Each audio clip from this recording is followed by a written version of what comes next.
نحمدہ و نصلی علی رسولہ الکریم اما بعد۔ امید کرتا ہوں کہ آپ تمام ساتھی خیر و عافیت سے ہوں گے۔ 2-3 روز پہلے میں نے آپ کو ایک اطلاع کی تھی کہ سویڈن کے اندر قرآن مجید کو جلانے کا واقعہ پیش آیا ہے، افسوسناک واقعہ، المناک واقعہ۔ اور یہ واقعہ کسی سرپھرے نے اپنے آپ سے نہیں کیا، بلکہ باقاعدہ وہاں کی حکومت نے عدالت کے حکم سے اس بندے کو سیکیورٹی فراہم کی۔ قرآن جلاتے وقت سویڈن کا جھنڈا تک لہرایا گیا، اور یہ کام کیا گیا عید الاضحیٰ کے اس دن کہ جب عید الاضحیٰ کے موقع پر لوگ باقاعدہ مسجد سے نماز پڑھتے ہوئے باہر نکل رہے تھے۔ آپ اس سے اندازہ لگا سکتے ہیں کہ سویڈن کی مینٹلٹی کیا ہے مسلمانوں کے متعلق۔ میرے دوستوں، میرے بھائیوں، اس تعلق سے میں آپ کو ایک بات واضح کر دوں کہ سویڈن یہ وہ ملک ہے کہ اس نے پہلی مرتبہ قرآن مجید کی بے حرمتی نہیں کی، بلکہ اس سے پہلے بھی اس طریقے کا واقعہ یہ انجام دے چکا ہے۔ اس کے رد عمل میں پوری دنیا کے مسلمانوں میں غم بھی ہے، غصہ بھی ہے۔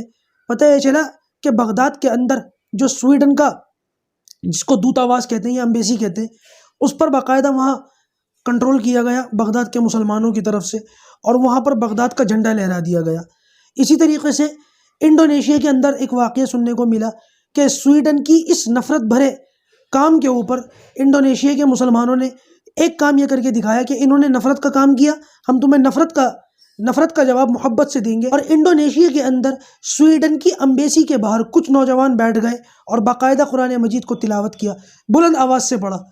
سوچنے کی بات یہ ہے کہ مسلمانوں نے کہیں پر نفرت کا جواب محبت سے دیا، کہیں پر نفرت کا جواب غصے سے دیا، لیکن کمال یہ ہے کہ مسلمانوں نے اس گندی حرکت کا جواب اسی انداز میں نہیں دیا، یعنی کہ تم قرآن جلاؤ گے تو ہم بائبل جلائیں گے، یا یہودیوں کی کتاب جلائیں گے، یا عیسائیوں کی کتاب جلائیں گے۔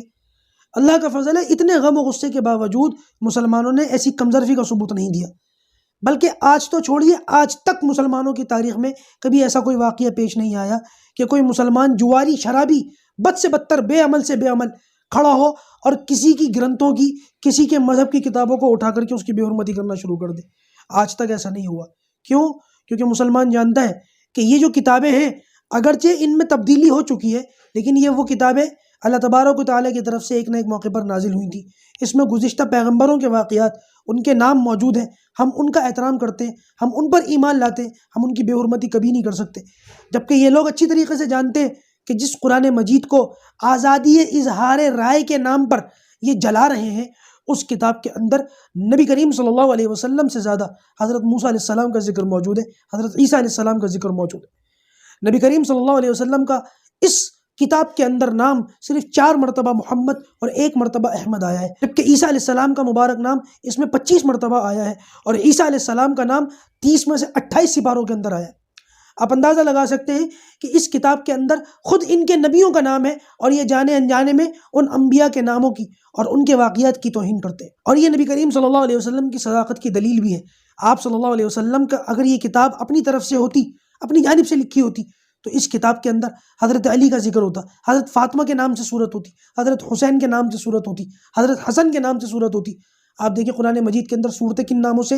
حضرت مریم کے نام سے، حضرت یوسف کے نام سے، حضرت یونس کے نام سے، حضرت ابراہیم کے نام سے، حضرت ہود کے نام سے۔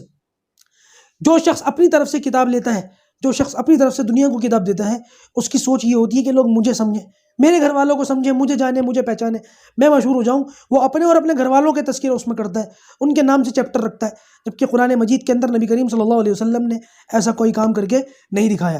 دوستو، یہ وہ موقع ہے کہ سویڈن کو اس کی اوقات یاد دلائی جائے۔